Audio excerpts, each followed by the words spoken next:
Hello લવરિયા, welcome to Shweta Jain official નામની YouTube ચેનલમાં હું તમારા બધાનું હાર્દિક સ્વાગત કરું છું. કેમ છો લવરિયા?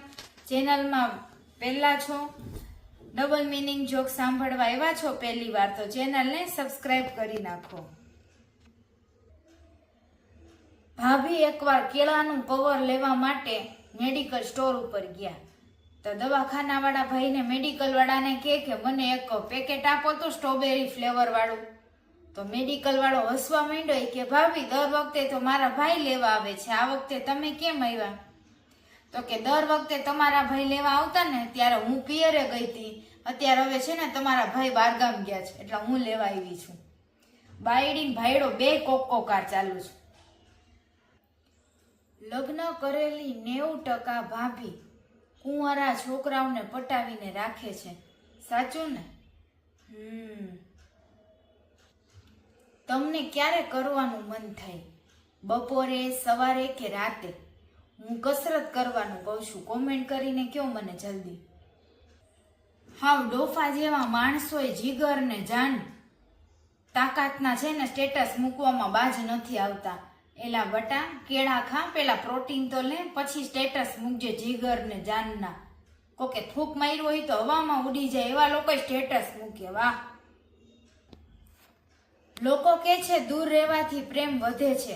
ઘંટો બીજે સેટિંગ થઈ જાય, બીજે ઠોકામાં વહી જાય ને ખબર નહીં દે પડવા. એક કાકાને હોસ્પિટલમાં સારવાર કરાવતા કરાવતા નર્સના પ્રેમમાં પડી ગયા. એને નર્સના નામે ચિઠ્ઠી લખી, આઈ લવ યુ સિસ્ટર, આપને મેરા દિલ ચુરા लिया है. નર્સે વળતી ચિઠ્ઠી લખી, ચલ झूठे, हमने तो सिर्फ किडनी चुराई है, दिल को तो हमने हाथ भी नहीं लगाया. કાકા ત્યાં બેહોશ પડી ગયા કે મારી કિડની નીકળી ગઈ છે. ભાવલાએ કાજલીને કીધું, આજે કાજલી તે એવું કામ કર્યું છે ને કે કામ જોઈને મારી છાતી એકદમ ફૂલાઈ ગઈ છે, 36ની છાતી થઈ ગઈ. જોતું કાજલ કે લોડા તું અડાવી મારી છાતી કેટલા દીથી તે 38-40ની કરી નાખી છે, ગર્વથી હું ઘંટો ફૂલાઈ?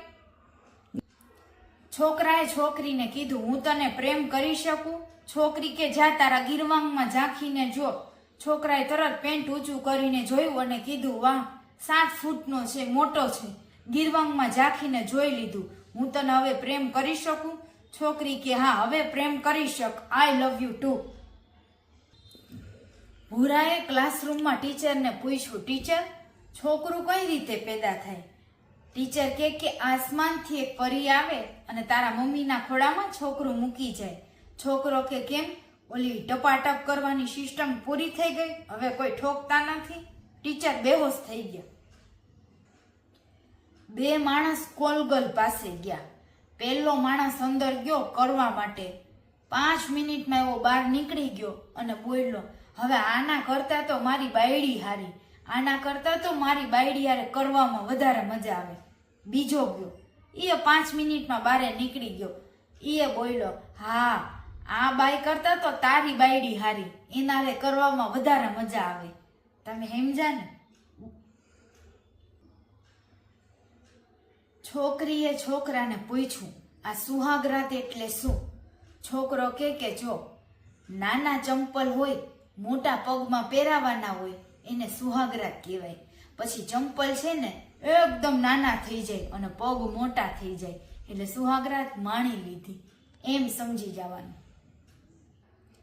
એક ભાઈ ગામડે પોતાના લગ્ન પછી ગયા 2 વર્ષ પછી અને બોલ્યા, અરે આ ગામમાં તો એન્જોય કરવા જેવું કાંઈ છે નહીં, અહીંયા ક્યાંય એન્જોય કરાય એમ છે જ નહીં, ક્યાંય ગમતું જ નથી.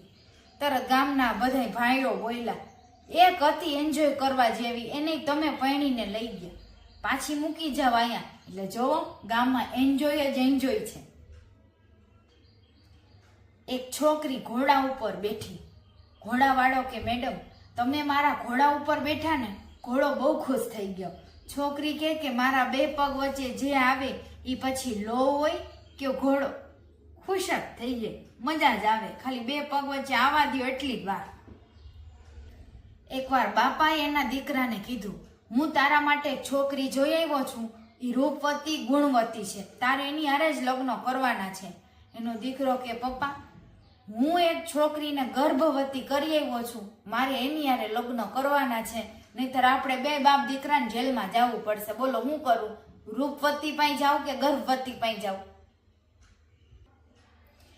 એકવાર ઘરવાળાએ ઘરવાળીને ખુશ કરવા માટે નીચેના પોતાના બગીચાના બધા વાળ સાફ કરી નાખ્યા અને સરસ મજાનો તૈયાર થઈ ગયો. અને ઘરવાળી પાસે જઈને પેન્ટ કાઢીને અડાયું નીચે. ઘરવાળી ઊંઘમાં હતી, એને પકડતા જ કીધું, અરે દેવરજી તમે ક્યારે આવ્યા? એટલે ઘરવાળાને ખબર પડી ગઈ કે મારો ભાઈ સાફ સફાઈ રાખે છે બગીચામાં, મેં તો આજ સફાઈ કરી. એની ઘરવાળી પકડાઈ ગઈ. એક હેર કટિંગ સલૂન ઉપર લખ્યું હતું, કાળા ને ધોળા અને ધોળા ને કાળા તુરંત કરી દેવામાં આવશે, એટલે તરત તમારું સેટિંગ થઈ જશે. છોકરા આવ્યા તો નીચે લખી નાખ્યું વાળનું સેટિંગ કઈ છે, બાકી છોકરીઓ તો તમને આ ભાવ નહીં જ મળે, વાંઢવ મરો. કીધું, ભાઈ 1 રૂપિયો આપને, 3 દિવસથી હું ભૂખ્યો છું, દેને 1 રૂપિયો. તો મુન્નો કે ડોફા 1 રૂપિયાનું તું હું કરી લઈશ? તો કે કાંઈ નહીં, જો સામે વજન કાંટો છે ને વજન કરી લો 1 રૂપિયાનો, કે 3 દીથી કાંઈ ખાધું નથી તો કેટલો ફેર પડ્યો. ભાવલાએ રમલાને કીધું કે ચશ્મા અને છોકરીમાં શું તફાવત છે? રમલો કે બંનેને વાપરતી વખતે બેયના ટાંટિયા પોળા જ કરવા પડે, ચશ્મા પહેરતી વખતે પછી. ભાવલાએ રમલાને પૂછ્યું, આ ચશ્મા અને છોકરીમાં શું તફાવત છે?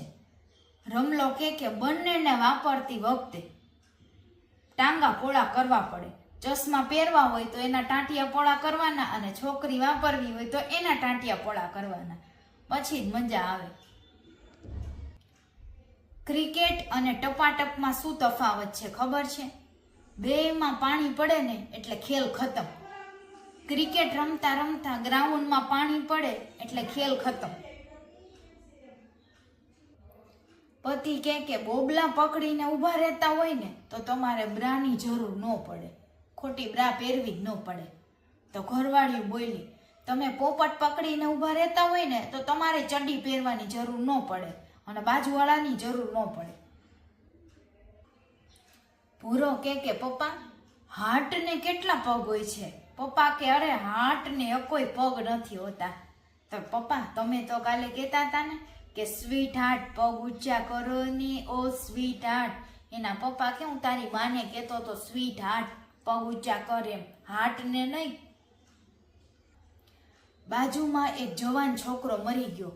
એની માં આખી રાત રોતી રહી અને બોલી, મારો દીકરો ઘોડે નહોતો ચડ્યો, હજી એને જવાનીએ નહોતી જોઈ.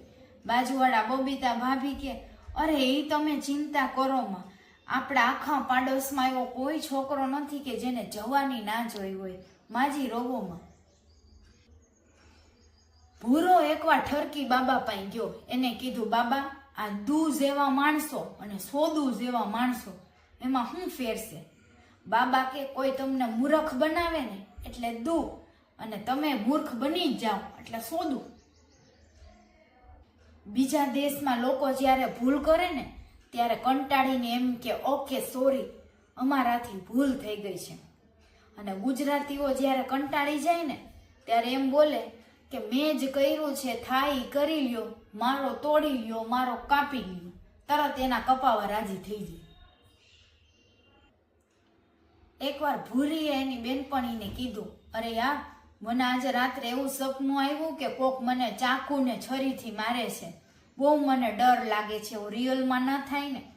એની બાજુવાળી કાજલી કે અરે એવું રિયલમાં થતું હોત ને તો હું રોજ પ્રેગ્નેન્ટ થઈ જાત, મને તો રાત્રે ખરાબ ખરાબ સપના આવે છે, એવું કાંઈ ન થાય, પગલી કોઈ નહીં મારે ચાકુથી.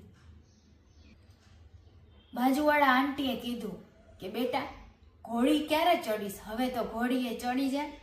તારા છોકરો બોલ્યો, હજી મારા ઘરવાળાએ મારા માટે છોકરી નથી ગોતી અને તરત તમે પોઝિશન વિચારી લીધી. ખમો ખમો ભાભી બહાર છે. હોટલ અને ગેસ્ટ હાઉસના તો ખાલી બાના છે, કરવાવાળા તો બગીચામાંય કરી લે ને બાવળિયામાંય કરી લે, અને એમ કે બાવળિયામાં ઉડે ટીપા તો જ હા હો મારા કલેજા. 2 છોકરી નાતી હતી. પેલી બોલી, અરે તારા નીચે તો જરાય વાળ જ નથી, બગીચો એકદમ સાફ છે. બીજી બોયલી ગાંડી, જ્યાં બહુ ટ્રાફિક હોય ને એ રસ્તો સાફ જ રાખવો પડે. બાગ બગીચામાં તો જ ભમરા આવે ફૂલ ચૂસવા. સમજાઈ ગયું ને તમને? ચેનલને લાઈક, શેર અને સબસ્ક્રાઈબ કરો. કેવા લાગ્યા તમને આજના double meaning jokes? Radhe Radhe, જય જિનેન્દ્ર, જય શ્રી કૃષ્ણ. સબસ્ક્રાઈબ કરો.